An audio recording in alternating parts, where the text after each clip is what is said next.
नमस्कार मित्रांनो. तर आपण आज बनवणार आहोत ब्लड स्केच. तर या ब्लड स्केचची ऑर्डर आपल्याला सोलापूरवरून आलेली आहे. तर या स्केचची ऑर्डर तशी मी घेणार नव्हतो, कारण आपल्या इथून सोलापूर जवळजवळ 200 ते 250 किलोमीटर लांब आहे. त्यामुळे ब्लड सॅम्पल घेणे अशक्य होते. पण आपल्या क्लायंटने सोलापूरमध्येच एका लॅबोरेटरीमध्ये जाऊन आपले ब्लड सॅम्पल कलेक्ट केले आणि एका EDTA बल्बमध्ये घेऊन रॅप करून मला कुरिअर केले आणि ते सॅम्पल मला बरोबर दुसऱ्या दिवशी हातामध्ये मिळाले.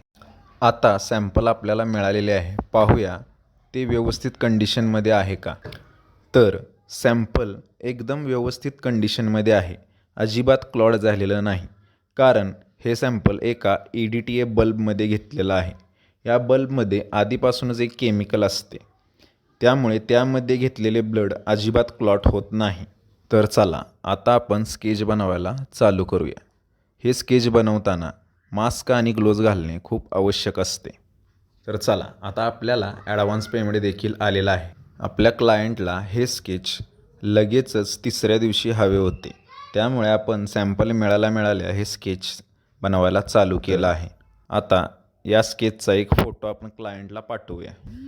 तर क्लायंटला फोटो पाठवल्यानंतर क्लायंट खूप खुश झालेला आहे आणि खूप कौतुकही केलेलं आहे आणि क्लायंटने फुल पेमेंट पाठवलेलं आहे. तर आता फ्रेम बनवून देखील झालेली आहे. आता ही फ्रेम आपण कुरिअर ऑफिसला जाऊन पोस्ट करूया.